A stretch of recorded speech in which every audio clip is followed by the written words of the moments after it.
नमस्कार मंडळी, आज आपण 10 महिन्याच्या बाळासाठी चिकू शिरा कसा बनवायचा आहे तर ते बघूयात. हा बनवायलासुद्धा खूप इझी आणि इन्स्टंट अशी रेसिपी आहे. तुम्हाला आवडला तर नक्की ट्राय करा. तर रेसिपी सांगते.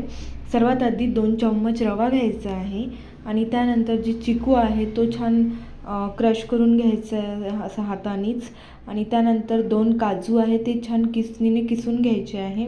त्यानंतर स्टीलच्या भांड्यामध्ये थोडंसं तूप ॲड करायचं आहे आणि त्यानंतर जो रवा आहे तो छान त्यामध्ये लालसर असा भाजून घ्यायचा आहे लो फ्लेमवर.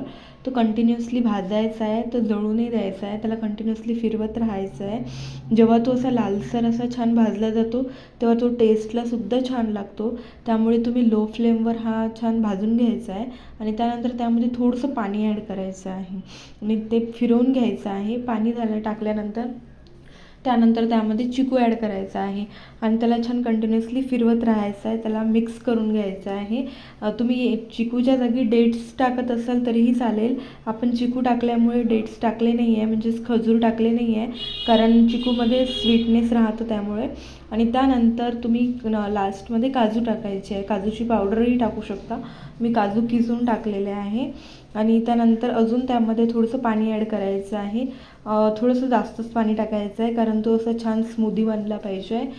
छान बघू शकतो छान प्रकारे शिजत आहे आणि त्यामधलं जे पाणी आहे ते पूर्णपणे आटून जातं जेव्हा तो पूर्णपणे शिजला जातो. बघू शकता खूप छान सॉफ्ट असा झाला आहे चिकूमुळे. त्यानंतर छान स्टीलच्या वाटीमध्ये काढून घ्यायचं आहे आणि छान गरमागरम असं बेबीला सर्व करायचं आहे. ही खूप छान इन्स्टंट रेसिपी आहे. तुम्हाला आवडली असेल तर नक्की फॉलो करा आणि नक्की ट्राय करा आणि पेजला फॉलो करायला विसरू नका. खूप इझी आणि इन्स्टंट अशी रेसिपी आहे ही. तुम्ही ब्रेकफास्टमध्ये बेबीजला देऊ शकता. Thank you so much for watching.